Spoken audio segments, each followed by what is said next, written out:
Good Monday morning, class. This is an image that you will see all over the state of Texas in the spring, usually in the month of March. It's called the bluebonnet. So you see bluebonnets all over the land when you're driving throughout Texas. It's absolutely spectacular. So we are kicking off our week number 2 with a new student, Miss Frances Lezama. I hope I'm saying that right. The last name we will find out when we meet her at 8:30.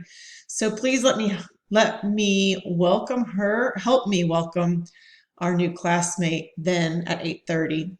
At 9:45, Miss Rollins will be coming into our Zoom room to review how to log in and get assignments on RazKids.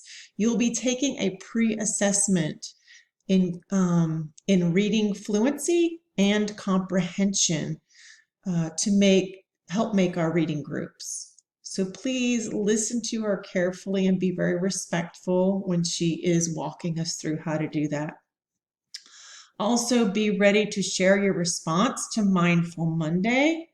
And we will also practice an exercise when we're together at 8:30. So let's make it a great Monday. We will see you soon.